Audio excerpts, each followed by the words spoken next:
Okay, so we're talking about the role of networking and collaborating with international communities as regards reforming the education system in Africa.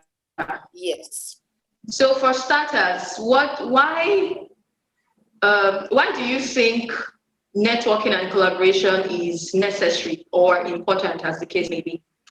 Mm-hmm. So let me start by saying thank you for such a great introduction.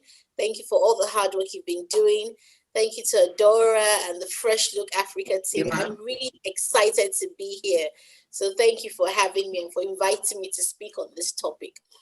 So I think it's important that we clarify the distinction between collaboration or collaborating and networking, because they both have similarities, they both have overlaps. So it's very easy to see them as one and the same thing, but they're actually different things. And when we understand the distinction between the two, then we are well on our way to very progressive reform.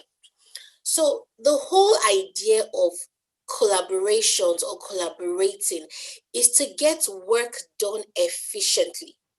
So when we collaborate with a project in mind. We collaborate with an outcome in mind. Networking, on the other hand, is basically about forming those connections, forming those, excuse me, partnerships and building relationships, not necessarily project driven, but just building your network and becoming more connected, just like the famous image of a spider's web or a fishing net. So when we're networking, we're becoming more connected, we're growing our connections. But when we collaborate with a project in mind. And networking can be a first step in that regard. So when we network, future collaborations are opened up to us. So for example, from Adora building her network and her relationship with me, we are here today, we're collaborating to an extent on this project.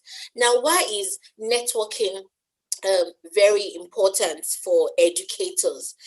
When we are better connected with stakeholders within our level and between different levels of the educational system, we open up ourselves to better quality assurance, knowledge of best practices, sharing better pedagogical ideas, sharing working methods that work in our systems. We open ourselves beyond our local environs. And when I say local, I don't mean local in the sense of being less inferior, but geographically speaking, when you're more connected with stakeholders, with peers, you open up your sphere of influence. You also broaden your horizons. You're not just limited to what works within your environment, but you start to see what works in other settings, what works in similar settings, and your horizon is expanded, it's broadened. So there's a lot of knowledge sharing that can take place. There's a lot of knowledge transfer, partnership that can happen as a result of networking, and for future collaborations as well. So there are projects that could come up in the future that people can collaborate on. So you get to know what's happening in your industry. You get to stay more relevant. And as we know, your network is your net worth. So it's not just even within education. In every sphere of life, networking is key, and especially now, more than ever before. Thank you for breaking it down the way you did. So now that we've established the differences between networking and collaborating, what would you say are the benefits of, as an educator now, what would you say are the benefits of collaborating with international communities, educators and international bodies as well? What would you say are the benefits of collaborations? Okay, so with this one again, I still need to go back to the drawing board in terms of what is international. International doesn't have to be the United Kingdom or the United States. As I'm currently speaking to you from the UK, Nigeria is international to me. For someone in the US, Uganda is international to them. So we need to, we should be clear that we're not seeing this international perspective as though it's a superior positioning from ours. It's more like a coming together, not that, oh, we are here and we're trying to collaborate with others who are up there. Yes, there are those sort of vertical, upward mobile networking that we can do, but it's more on a systemic level than because of a particular geographical location that accords greater significance to a particular country. But let's even put that aside. When you collaborate with an international body or an international examination body or some, internationally recognized institution, you are definitely, giving yourself an international outlook. You also have greater influence even within your local community and your local space. And like I said before, you're opening up your horizon to better practices. You're also helping your own quality assurance as well and checking how you're doing things. Okay, does this work? What is internationally acceptable? We're now in a global village. Classrooms are now even more global than ever before.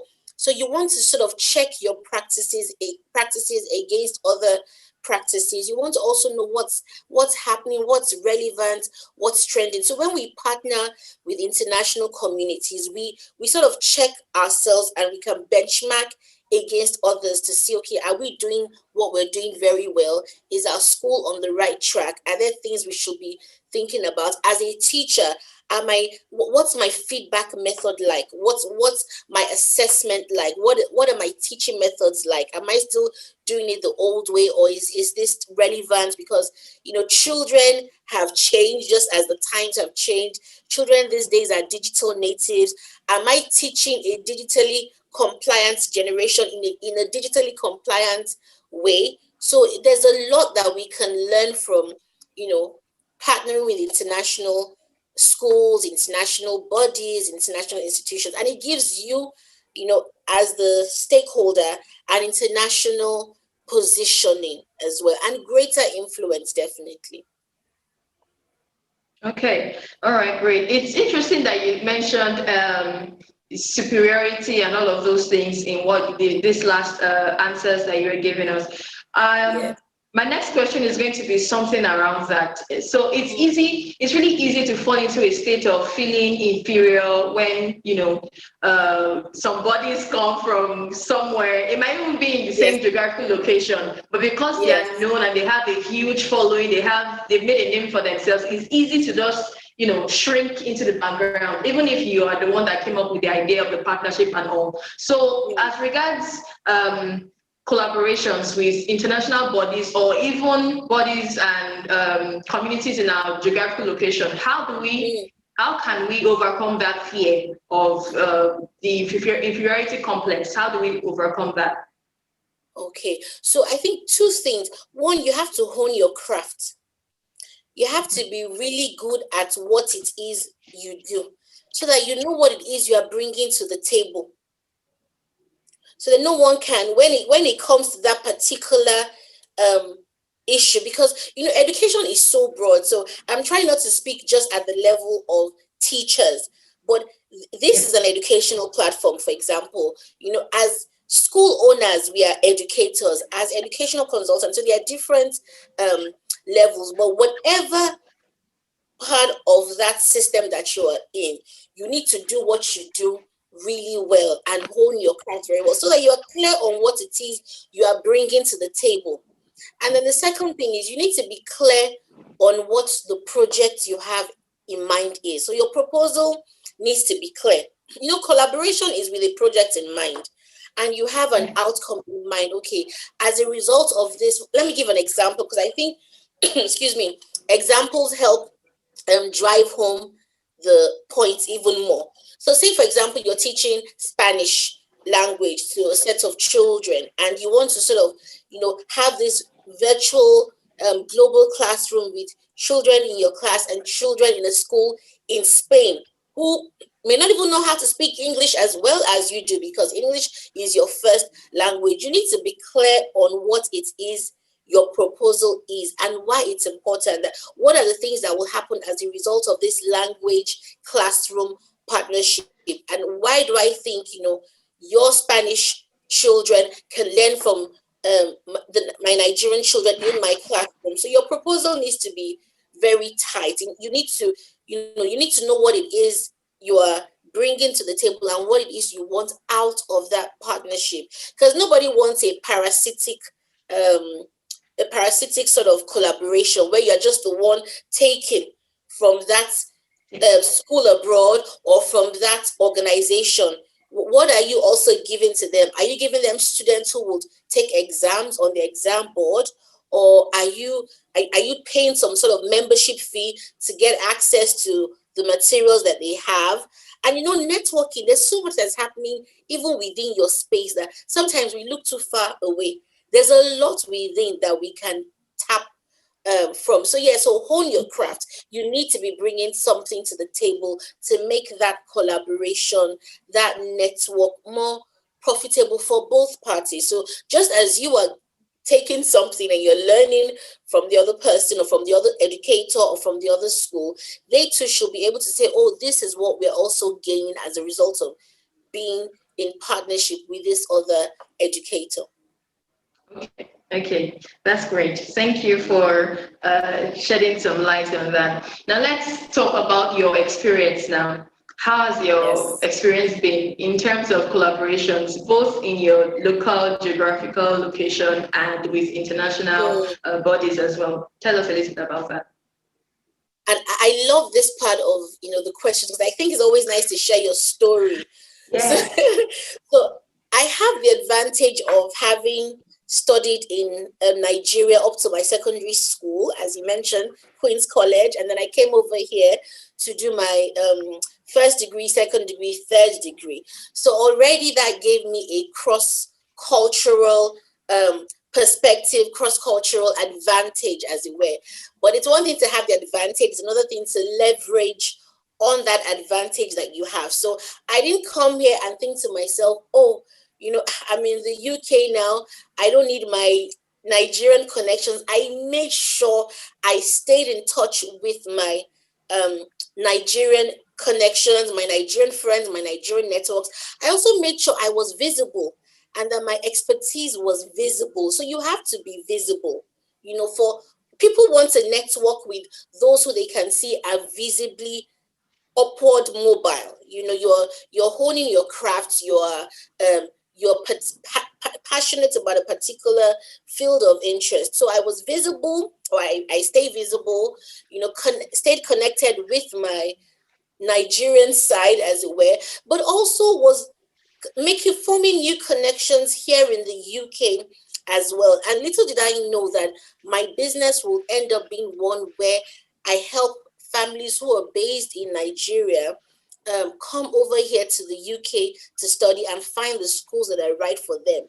And it also meant being in collaboration with schools in Nigeria. So I particularly network at the head level, so school owners. Same thing I do here in the UK with headmasters and heads of schools, basically. So with the school owners in Nigeria, whenever I'm asked to come and speak to our students about a certain thing, I jump for it. Like, I've actually traveled to Nigeria just to honor an invitation to speak at the school. This was pre-COVID, because I know that I'm making a deposit into my my future bank of wealth that I can draw on should I need it in the future. And sometimes not even for selfish reasons, but just to even add value. And do you know that as a result of traveling to Nigeria to honor that invitation, I was later contacted by the school that some parents who were in the audience wanted to get in touch with me, because they travel often. So it's basically about staying visible, staying relevant, honoring invitations. Not everything is about money, money, money. Sometimes you're just giving value. There any platform where you can give value and show what it is that you do, honor it. You don't know when it will come in handy at a later time, and it may not be where you have sown. It may be somewhere else. And just to wrap up on this, when COVID happened, I said I stayed in touch even with my UK side, because I got to a point where I realized, I was so connected to Nigeria, I almost forgot to stay visible within the UK and meet other, educators like myself in the UK. So I started doing that, and thankfully, when COVID happened, what we actually saw was an increase in the demand from the domestic market. So from Nigerian families, Ghanaian families who live in the UK, who actually were like, we too, we want a similar service. We want to know the private schools in the UK. We want to know, okay, which school will our child thrive in? So though the international market was a bit topsy-turvy because of travel restrictions and health concerns, those within the UK were like, we're not too pleased with the state's education system. We want to try and work our way to the private school system. What do we do? So being visible in both places really helps. When it's about continuously building your relationships and actually being intentional about that, and knowing what level you're playing at, knowing what your future projections are, where you would want to take your career to, what you would project you'd like to be involved in the future, and starting from now to work your way up there. Okay. All right. In as a follow-up question to this, while I was reading out your bio, I read that you are the director of Austria Schools. Yes. So can you walk us through how you got to that level in the education sector? But one of the goals and the vision of Fresh Look Africa is to groom new teachers and student teachers who are transitioning into the classroom. So walk us through a little bit about that, how you were able to rise to that level, and some tips that might be helpful. Okay, that's a good question. So mine wasn't the traditional roots, because mine is more of heritage, in the sense that the school is owned by my mom. So by virtue of so so my mom owns the school, runs the school. So by virtue of birth, literally, I'm on the board of directors. However, I didn't actually step into office, as it were, formally, until I began taking education more seriously. So my background is as an economist. I'm a development economist. So I had to sort of start transitioning to education, like attend lots and lots of seminars, certifications, reading, personal research, and obviously starting my own educational business. So when I started working my way into office, as it were, in the school, I realized that the media department wasn't as it should be. So I stepped and I said, okay, we need to work on our media department. And this was about 5 years ago, when it wasn't as it is now. Like, it's one thing, my mom is so thankful for that. Wow, okay, we didn't really see, we were so happy, because Austria schools really were almost 500 children in the school. Like, we were very sort of well served within our local community. And, my mom was really pleased with that. But she also has a dynamic outlook. So I said, okay, let's actually start now by, documenting what we're doing, documenting our events, sharing that with the world. Let's also, partner with other schools, not just schools within the Okota area, but schools way beyond our local area. So I started working with the media department. I also started working within teacher training as well. So it's basically just a lot of work in that department, seeing the impact that had on our revenues, on our numbers. We've actually had a lot of parents who have said, oh, they've seen us on Facebook, or they saw one YouTube video. You'll be amazed how people check the digital footprints of schools these days, especially now that you can't really visit. You want to sort of get that social proof. So being visible within the media space also allowed me to connect with the teachers, connect with the children, and obviously I travel home often. We have lots of Zoom meetings, but I guess the key thing was the value I added. The continuous value creation. So you have to continuously be, upscaling your value addition. It can't just be at the same level. You have to keep adding value. And there is no school owner, there is no director that will see a member of staff who is going beyond the operational side of classroom management to actually say, oh, we can do this, we can do that, we can run this program, we can do this on leadership, we can do this coding program, all sorts. There's nobody who would see that, who would not say, oh, wow, this teacher, this educator isn't just, limiting himself or herself to the classroom and the traditional classroom activities, but is actually doing much more and constantly adding value to himself, to herself, and by virtue of that value being added to himself or herself, also adding value to the school and being a more valuable member of staff. And there's no way, that person won't be recognized, but also having a good attitude as well. You have to be a good team player, because the more you rise up the ladder, the more relationships you're managing. So you have to have people skills in every industry. Climbing up the ladder means more relationships being managed, more people, more visibility for you. So you have to really have those people skills come into play, and personal development has to be continuous. You also have to be more organized as well as an educator, because I feel like, especially for teachers, teaching is so time consuming. It can be so overwhelming. There's just so much to do. So if care is not taken, it's like, where do I even find the time to do beyond that? But you just have to make your teaching a bit more efficient. Your activities outside of the classroom need to be more efficient, so you can free up some space to continuously add value to yourself and to the institution you work within. Okay, all right. For those of our participants that are here, please, if you have questions for Dr. Alo, please use the Q&A section of the platform, and we'll get to the questions after we are done here. Okay, so let's talk about collaborating with parents now. One of the things that was common amongst our speakers yesterday was that sometimes there's no continuity. We know when the children leave the schools at home, the parents might just ask, oh, what did you do today? Okay, that's fine. So there's no continuity. How can educators collaborate with parents of children to ensure that, the learning process doesn't stop from the classroom to the homes, back to school? It's just a cycle of learning for the children. So you have to, first of all, know what's acceptable with your school, and what sort of what's the acceptable mode of dissemination of information.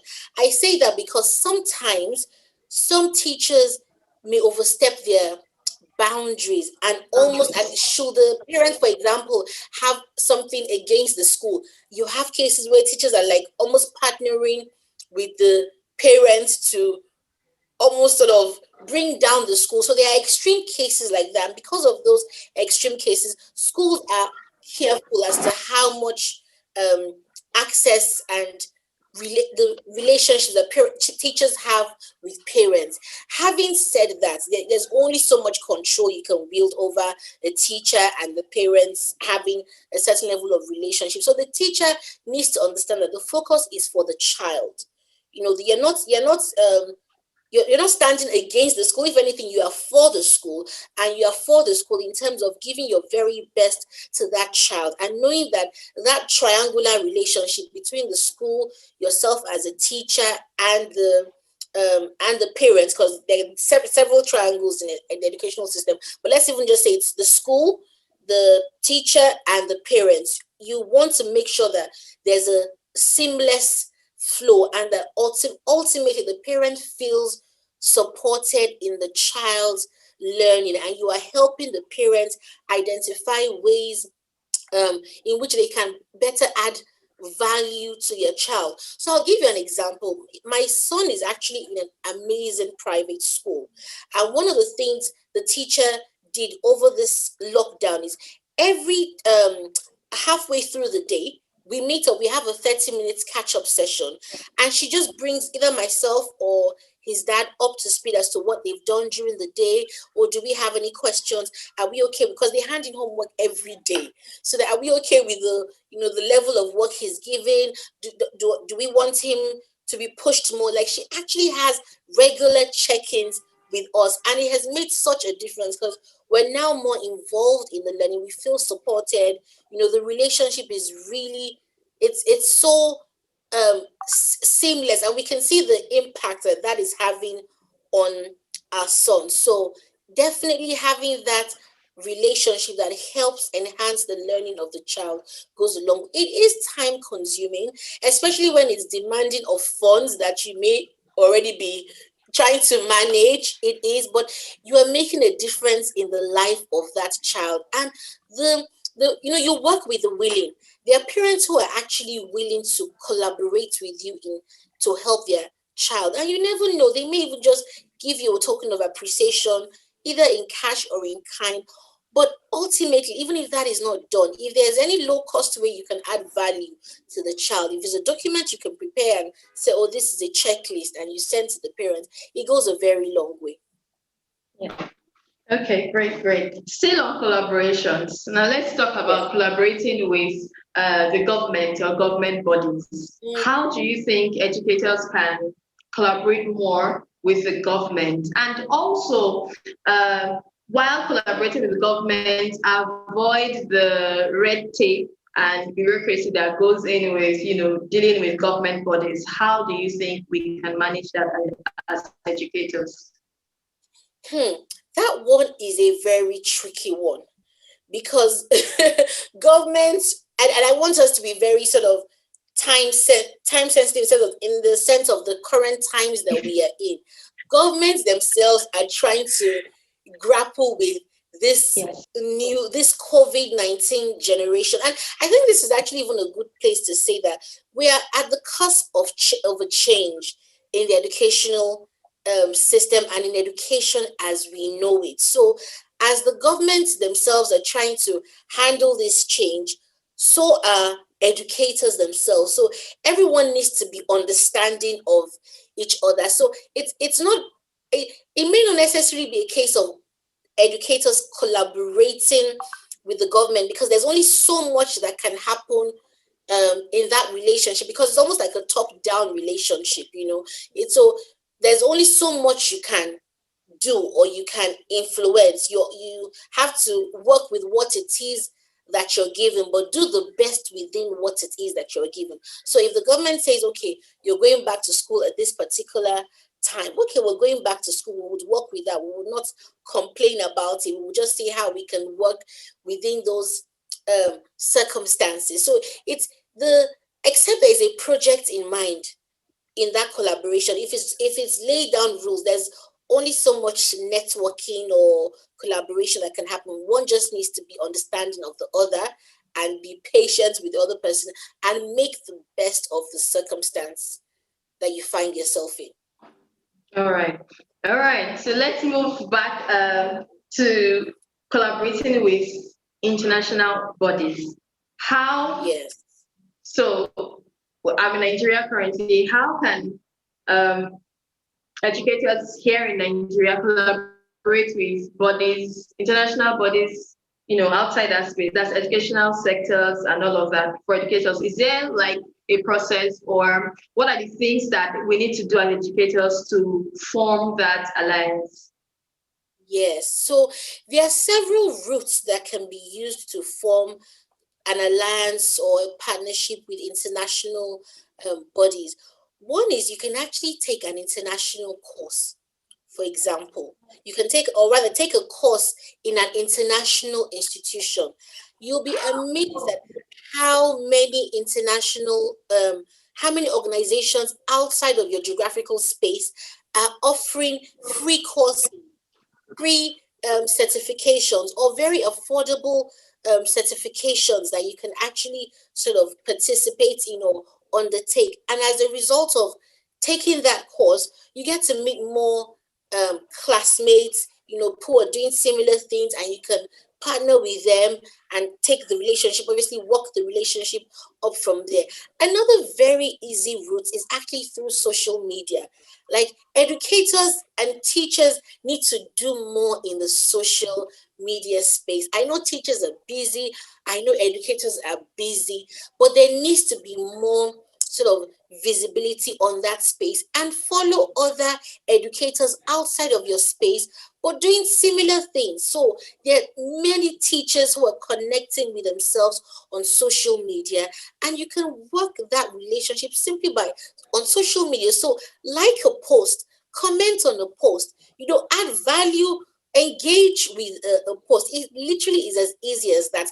Never before has it been as easy to have access to schools or to other like-minded educators than it is now, where social media is at our fingertips. So you can go through courses, you can go through social media, and then you also can do your own research and find out, okay, I'm interested. For example, the other day I had a family who's they've been having issues with their daughter, and I thought, and they need an educational psychologist. So I sat down, I literally spent the whole day just reading up on educational psychology and understanding this world of being an educational psychologist. And though I may not be able to become one because there's just so much I already have on my plate, I just found it so fascinating and I sent emails to a few educational psychologists. I started thinking of ways my organization could partner with them for children who have behavioral issues and whose parents could do with, help and some intervention in that space. And there are lots and lots of things being done, like from the UNESCO, this International Day of Education. There's so many bodies who are doing amazing things to celebrate this day. So just leveraging on those networks that you find along the way will definitely go a long way in helping you begin that process of international collaboration. But that's at the level of at a school owner level. I mean, you can partner with heads of other schools, share books. One is sending books to another school, or you're looking at your portal, having like a knowledge transfer partnership agreement in place. Well, you're good with your STEAM, or we're good with this, and then we share best practices. Okay. All right. We're still here talking with Dr. Alo. If you have questions, please use the Q&A section on the platform and we'll get to it. So for while we await the questions, if there are any, what would you say are give us like, if I were to ask you maybe 3 tips for new teachers or student teachers who are making their transitioning into the classrooms for the first time, what are the tips that you would give them? Number 1 is love what you do. Like really, the first thing is a mindset thing. Immerse yourself into your craft and be very passionate about it. Gone are the days of the teaching profession being seen in a limelight that is not deserving of it. Like the world is your stage right now as a teacher. Honestly, like there's so many opportunities out there. I heard of a lady who recently started a business where she helps parents look at the homework of their children, and all of this is being done virtually. She doesn't do any teaching. She's literally just checking through the homework and sitting through the child on Zoom and making sure the child gets their work done. That's all she's doing.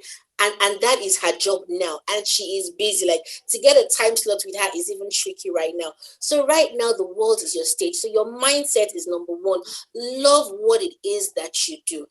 The second thing is invest in yourself, invest in your teaching. Take time to make sure you are good at what it is you are doing. Don't just be operational. Have a capital generation side of you where you are attending seminars, you are learning, you are branding yourself, you're becoming better at what it is that you do, because it's the value that you add to yourself that will be recognized by the stakeholders around you, and even by the children you teach will be better impacted from the value that you have in yourself and the better teaching practices that you have. Then the third one is what we've been talking about, which is network. Think of projects you can do. Get to know other people within your space. Don't be quiet. Don't be silent. Like, in the Christian space, we'll say a closed mouth is like a closed destiny. You have to open your mouth. You have to talk. If Adora didn't reach out to me, we won't be having this conversation at this time. So you have to, because the worst that you will hear is no, but at least you tried. At least you network. So network on a peer-to-peer level, network vertically as well, and see how you can add value to the people that you're networking with. But definitely don't be sort of closed and shut off. Connect with other teachers and with other bodies as well. Register, subscribe to platforms. There's so many people who want you to receive their newsletter. So many. Like even the BBC, you can go to the BBC right now, look at the educational like segment of BBC, and just subscribe to get daily news on what's happening in education in the UK, for example. So that's on the BBC. Many news websites, the Telegraph, they have specific segments, columns within their websites that you can subscribe to, and they send you daily news. Even your simple Google search is doing the same thing now. Whatever you search for the most is what will come up when you go back to Google. So, you want to be searching for the right things and continuously researching within your field, and know that it's only a matter of time. All those efforts will start to yield results. Sometimes people are in a hurry to just make it overnight in education or just hammer overnight, but it doesn't happen overnight. There's no such thing as overnight success. It was literally someone working through continuously and not giving up. Don't get involved with too many things and then nobody really knows you for one particular thing. Okay, one more question, Dr. Alo, before we round up this session.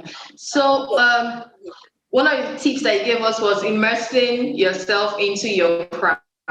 Now, the question is, how do you find the balance between monetizing your craft and, not diluting your passion? Sometimes you might get carried away with, oh, let's make this dough, let's make this money, and then you forget why you actually started in the first place. So how do we find the balance between the two? Yes, that's a great question. So there are three things you need to sort of think about. So there's the part of income, impact, and influence. The truth is that income area needs to be resolved. It needs to be understood, because if you are below basic in your income, then you'll be distracted. There's only so much you can do. So there needs to be at least something steadily feeding income or providing income for you. So this whole pursuit of passion, if income is not coming in from either a non-passionate endeavor or some other source, then there will definitely be an issue. So definitely, no one is saying you should not pursue your passion, but make sure you are earning an income in some way, somehow. And then in terms of, finding that balance, it's all about the pricing and how does your pricing match the value you are giving. Is this a social venture you are into? So will people pay for this, or what aspects will people pay for? Or can someone sponsor, so you can get the weight of funding off your back? So it would literally depend on what your passion is and what stage of maturity you have reached in your pursuit of that passion. But definitely you need to have your income sorted, but you also need to make sure you're impacting in some shape or form. And we literally impact from our heart, we impact from what is within what we already have. You can already make an impact in that area, and definitely influence others as well, and carry others along with you, and influence them to, for example, a young lady was saying to me the other day that she feels like in Nigeria we make a lot of sitting noise, where we just sit down and we talk about so many things, but we don't even pay attention to like the rural woman or the child in the rural area, and that she's so passionate about the rural woman that she feels like there's a lot more we can do. Now we're talking about, women on boards. How about the women on farms? How about the women in these rural areas? Who is paying attention to them? Who is helping them. How can we add value to these women in rural areas? But obviously, she's also trying to get funding and people to pay attention to those areas. But the passion is there. And I said to her, just even if all you do now is advocacy, and you let people know what you're passionate about, you'll be surprised. Someone somewhere will hear about this one and say, oh, there's this girl, there's this guy who's really passionate about this, who has done research on this area, who is ready to actually carry out a project. Like, okay, you're saying you want to help the rural woman. What's the project you have in mind? Or the rural mother who's trying to educate her child, who wants to learn how to use technology, who wants to learn how to use a mobile device. Can you design a proposal for me? Let me see what that proposal looks like. So take it from your head to paper, write it down, and let us see. And then we can take it from there. We can share it all around. Do a brief video, record yourself, share it around. You just never know. Leave your contact number on that video. Don't share a video where we'll be looking for who shared this video, who said this amazing thing. Yes. So yeah. All right. Thank you so much, Dr. Alo. Thank you so much. We don't have questions for now. And if we do, we'll probably get back to you with the questions. Thank you so much for joining us, Dr. Alo Omonkhiomon. Yes. Yes. Well done. Oh, Thank okay, you so Dr. much. Alo, Dr. Alo, before you go, can you see the question? Yes. Okay. Yes, from Aloysia Ogle. Yes, Yes, what yes. an amazing thank you. Okay, how can young passionate teachers, or please, do you want to read it out to me so I'm not doing your Okay, job? okay, Sorry. great. How can young passionate teachers prevent disillusionment stemming from stifling and threatened management and education systems? I understand this feeling, but the thing is, you have to keep your eyes on the prize. Really, keep your eyes on the. Yes, please follow me on social media. That's what we've been talking about. Like now, I know Aloysia's name from this question. So please, by all means, follow me on social media. I'll leave my handle in a minute. I understand how stifling, how constraining the system is, but you have to keep your eyes on the prize. Know why you're passionate about this teaching profession. What can you do outside being constrained by the system? How can you add value in a private sort of space where you're not exactly constrained? Because you may be constrained just in one space, and you have to look beyond that. Okay, these are the constraints. They're not paying much, for example. Okay, I get this. What can I do? What can I do differently? You will have to work harder. Definitely, you have to work harder, but be prepared to work harder, and you will get the dividend from working harder in a space where there is less of a constraint. But rather than sort of fight the system, there's always a way around it that you can sort of walk through with it, and eventually, your passion will shine through, and you will be recognized somehow. But think outside the box, keep your eyes on the prize, and stay consistent with what it is that you are doing.